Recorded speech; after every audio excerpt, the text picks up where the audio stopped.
Good morning friends. हम लोग NCERT का जो क्लास नंबर क्या है तो क्लास 11 यानी स्टैंडर्ड 11 कहेंगे और सब्जेक्ट ज्योग्राफी था और उसका चैप्टर नंबर 6 जिसमें हम लोग क्या पढ़ रहे थे तो वह जो कक्षा 11 का प्रायोगिक ज्योग्राफी है उसका यह चैप्टर 6 है और इसमें वायु फोटो का परिचय यानी एरियल फोटोग्राफी के बारे में हम लोग अध्ययन कर रहे थे। एरियल फोटोग्राफी का उपयोग हर जगह हो रहा है, चाहे वह पृथ्वी का सर्वेक्षण हो, मौसम की जानकारी प्राप्त करना हो या सैन्य गतिविधियां हो या यातायात अपवाह सिस्टम या ड्रेनेज सिस्टम या कोई भी भौगोलिक स्थिति पता करना हो, तो सबके लिए एरियल फोटोग्राफी ही अब उपयुक्त में लाया जाता है, चाहे वो फसल पैटर्न हो या कुछ भी हो। तो हम लोगों ने इसमें पार्ट 1 में कहाँ तक हम लोग पढ़े थे तो यह उसका परिचय है और उसका कुछ उसका शब्दावली भी था, यह भी देखे हुए थे। और वायु फोटो का मतलब क्या होगा कि सिंपल जो हवा में रहकर यानी धरती से ऊंचाई पर जाकर फोटो खींचेंगे तो वह वायु फोटो है, यानी हवा में खड़ा होकर फोटो खींचिए। तो कैसे खींचा जाएगा, या तो सैटेलाइट से या गुब्बारा के द्वारा या वायुयान के द्वारा। आगे बढ़ते हैं, फिर उसका उपयोग कहाँ कहाँ होगा तो फोटोग्राम मिति में, प्रतिबिंब निवर्चन में और इसके लाभ क्या क्या होंगे तो देख लीजिए। उसके बाद यह 3 तरह का होता है।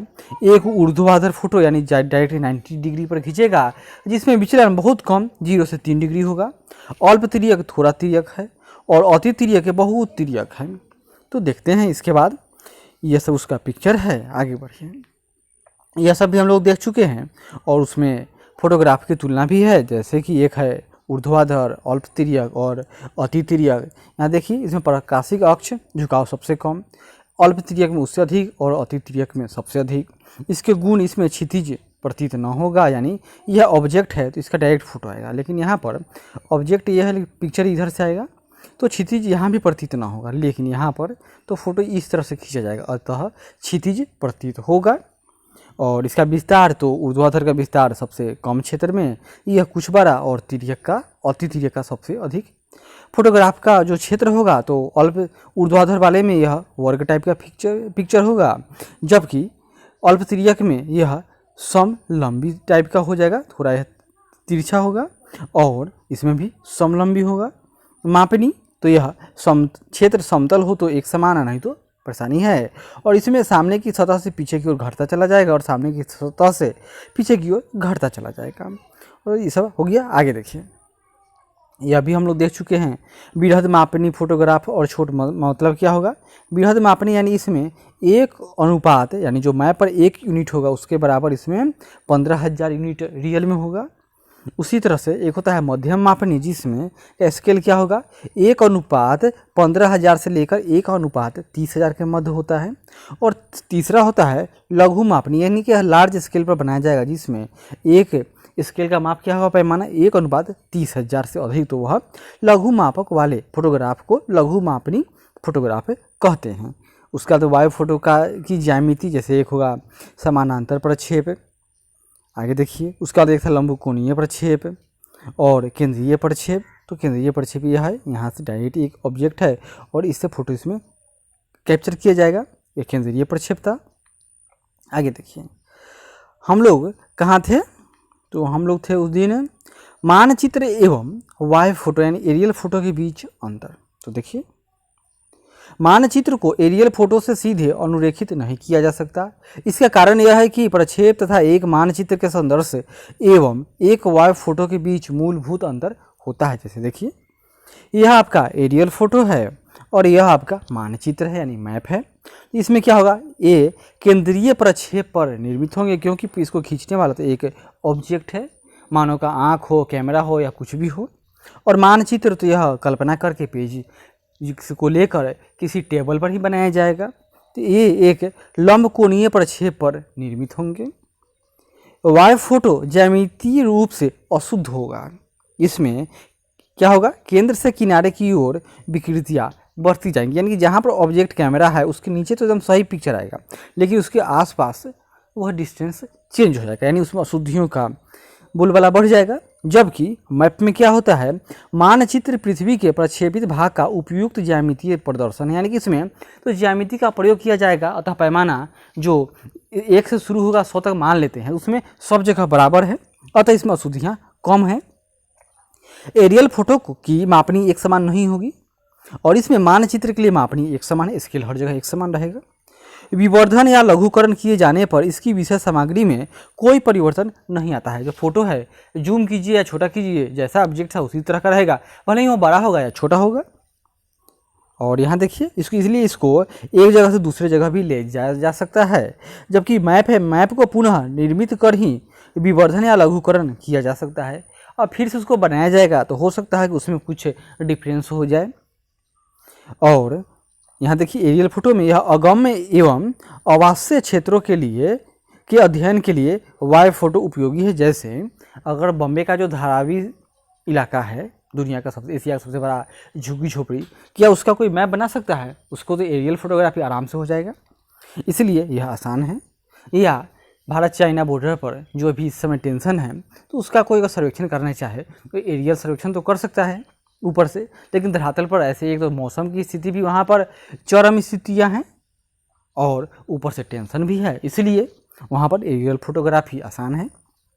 अगम्य एवं आवासीय क्षेत्रों का मानचित्र तैयार करना बहुत कठिन है। माउंट एवरेस्ट का किसी को कहा जाए कि मैप बनाओ, तुम जाकर वहाँ का उसका स्केल लो और माप कर ले आओ, क्या यह संभव है? नहीं है। कभी कभी यह असंभव भी हो जाता है। मरियाना ट्रेंच है, उसका अगर किसी को कहा जाए कि भाई आप जाइए अंदर और उसका मैप बनाइए, क्या कोई बना सकता है? न बनाएगा। लेकिन आज तो ऐसे ऐसे उपग्रह सेंसर से आ गए हैं जो उसको भी स्कैन कर डालते हैं। आगे देखिए, किसी ऊर्ध्वाधर एरियल फोटो की तभी एक निश्चित मापनी होगी जब इसका भूभाग समतल प्लेन हो। एरियल फोटो से मानचित्र बनाने के पूर्व उनके सौंदर्य दृश्य से समतल मिति दृश्य में परिवर्तन करना आवश्यक होता है। इस तरह के रूपांतरित चित्रों को ऑर्थो फोटो क्या कहते हैं? ऑर्थो फोटो कहा जाता है। आगे देखिए, एरियल फोटो की कुछ मापनी है। यहाँ देखिए उसका स्केल के बारे में पढ़ेंगे। जैसे मानचित्र मापनी से हम लोग पहले ही परिचित हो चुके हैं। अब हम लोग एरियल फोटो की मापनी की संकल्पना मानचित्र की मापनी के ही समान है, यानी कि इसमें भी वही जिस तरह से मैप में दिया रहता है कि एक दिशा है तो चलेगा, उसे ही इसमें आवश्यक है स्केल। जैसे जो पिक्चर है, यह पिक्चर हो गया, इस पर लिख दिया जाएगा नीचे यहाँ पर नोट में कि यहाँ पर जो एक यूनिट है वह रियल में कितना है, 1000 फीट, 12000 इंच, या मे भी आप जितना चाहो उतना रख सकते हो। उसका एक सिद्धांत होता है, बस वही है, यही मापनी है। अगर इतना समझ गए तो अच्छी बात है। यहाँ देखिए, एरियल फोटो पर किन्हीं दो स्थानों के बीच की दूरी एवं उनकी वास्तविक धरातल पर दूरी के मध्य अनुपात को मापक कहते हैं। इसे इकाई समतुल्यता के रूप में व्यक्त किया जाता है। जैसे 1 इंच बराबर 1000 फीट या 12000 इंच, या निरूपक भिन्न यानी 1:12000। आकलन की शुद्धता के साथ साथ मापनी यह भी निश्चित करती है कि कौन से तत्व दृश्य होंगे और कौन सी आकृति कैसी प्रतीत होगी। एरियल फोटो का विश्लेषण करते समय प्रायः वस्तुओं की संख्या के संबंध में अनुमान लगाना, किसी विशेष मात्रा वाले पदार्थ से आच्छादित क्षेत्र अथवा कृषि आकृतियों को उनकी लंबाई के आधार पर पहचानना आवश्यक हो जाता है। जैसे यह इलाका है, यहाँ पर यह घाटी है, यह पहाड़ है, यह रिवर है, लेकिन जब फोटो आएगा तो सब तो प्लेन रहेगा। अब आपको अंदाज लगाना पड़ेगा, अनुमान लगाना पड़ेगा कि कौन हाइट है, कितना हाइट है, कितना गड्ढा है, और इसका जो अपवाह ड्रेनेज सिस्टम है वह कैसा है, इसका ढाल किधर है। किसी विशेष मात्रा वाले पदार्थ से आच्छादित क्षेत्र अथवा कुछ आकृतियों को उनकी लंबाई के आधार पर पहचानना आवश्यक हो जाता है। एरियल फोटो की व्याख्या के समय उपरोक्त विवरणों को ज्ञात करने के लिए क्षेत्रों एवं उनकी लंबाइयों का अनुमान लगाना अनिवार्य है, जिसके लिए फोटो की मापनी की जानकारी आवश्यक होती है। एरियल फोटो की मापनी की गणना के लिए 3 विधियां प्रयोग में लाई जाती हैं जो विभिन्न सूचनाओं पर आधारित है। जैसे प्रथम, इसमें क्या होगा कि फोटो एवं धरातलीय दूरी के बीच संबंध स्थापित करना, यानी यदि एरियल फोटो में कोई अतिरिक्त जानकारी उपलब्ध है, जैसे धरातल पर 2 बिंदु यानी 2 पहचानने योग्य बिंदुओं की दूरी, तो एक ऊर्ध्वाधर फोटो की मापनी सफलतापूर्वक प्राप्त की जा सकती है। यानी हम लोग को पता आ गया कि यह दोनों के बीच का इतना दूरी है, हम लोग पहले से ही माप ले चुके हैं और वह उसमें भी दिख रहा है, तो हम लोग अंदाज़ लगा लेंगे कि यह इतना से इतना दूरी है। यह यहाँ दिया हुआ है, आराम से इसको पढ़िएगा। आगे बढ़ते हैं। द्वितीय विधि इसमें क्या है, फोटो दूरी एवं मानचित्र में संबंध स्थापित करना। जैसा कि हम जानते हैं कि धरातल पर विभिन्न बिंदुओं के बीच की दूरी हमेशा ज्ञात नहीं होती है, किंतु अगर एक एरियल फोटो पर दिखाए गए क्षेत्र का मानचित्र उपलब्ध हो तो इसका उपयोग फोटो मापनी को ज्ञात करने में किया जा सकता है। यानी कि एरियल फोटोग्राफी कब उपयुक्त है, उसको हम लोग संपूर्ण इस्तेमाल करेंगे जब उस क्षेत्र का मैप यानी मानचित्र पहले से बना हो। यानी मानचित्र एवं वाइव फोटो पर पहचाने जाने वाले दो बिंदुओं के बीच की दूरी हमें वाइव फोटो की मापनी की गणना करने में सहायता प्रदान करती है। इन दोनों दूरियों के बीच के संबंध को इस प्रकार व्यक्त किया जा सकता है कि फोटो मापनी अनुपात मानचित्र की मापनी बराबर फोटो की दूरी अनुपात मानचित्र की दूरी। इसका यह सूत्र है, आराम से इसको बनाइएगा, एकदम दिमाग स्थिर करके आगे बढ़ते हैं। तृतीय विधि यानी थर्ड मेथड यह क्या है, तो फोकस दूरी यानी एफ एवं वायुयान की ऊंचाई एच। यहाँ देखिए, यहाँ पर एरोप्लेन है, यह इसका क्या हो गया एच, और जो कैमरा लगा है उसका यह फोकस दूरी एफ हो गया, के बीच संबंध स्थापित करना। यदि मानचित्र एवं फोटोग्राफ की सापेक्ष दूरियों की कोई भी अतिरिक्त जानकारी उपलब्ध नहीं हो, लेकिन कैमरे की फोकस दूरी तथा वायुयान की उड़ान ऊंचाई के संबंध में जानकारी हो, तो भी उस अनुपात में पता लगा लिया जाएगा।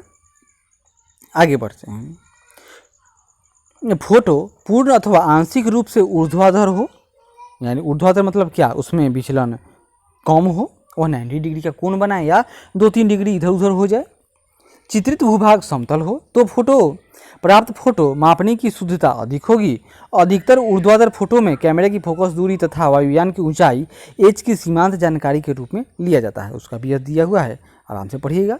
यहाँ देखिए, ऊर्ध्वाधर वायु फोटो पर दी गई उपांत जानकारियाँ कुछ, जैसे कि यह आपका प्रतिबिंब यानी पिक्चर होगा, इसी पे कुछ निर्देश चिन्ह दिए होंगे, और यहाँ पर कुछ फोटो विनिर्देश होगा, यानी यह कुछ होगा, उसका पैमाना रहेगा कि इतना समय है, तारीख होगा, दिन होगा, और स्केल कुछ पैमाना होगा, डिजिट, और यह हाइट भी यहाँ लिखा रहेगा।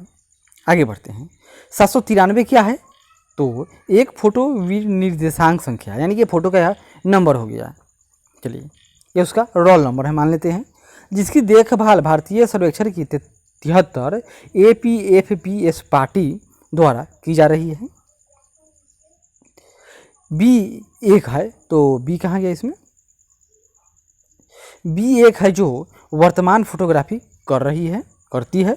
भारत में 3 उड्डयन, यानी तो इसका फुल पता रहा है, यहाँ देखिए, यह मतलब जो पूरे जो फोटो है इसके बारे में इसमें पूरा जानकारी हो। जैसे कि किसी गाड़ी का नंबर होता है, अगर कोई यूपी नंबर है तो उसमें पहले यूपी होगा, उसके बाद उस डिस्ट्रिक्ट का कोड होगा, नंबर होगा, और फिर गाड़ी का नंबर होता है। इसी तरह की यह बात है, यानी कि यह पूरा उस जो फोटोग्राफी है उसमें लगे हुए संस्थान, उसका नंबर क्या है, अभी वर्तमान में क्या एड्रेस है, सबके बारे में जानकारी बता देगा। और अंत में लास्ट वाला होगा जो उस दिन का बताएगा कि उस दिन का कितना नंबर स्लाइड है। आगे बढ़ते हैं, कुछ अभ्यास में देख लेते हैं।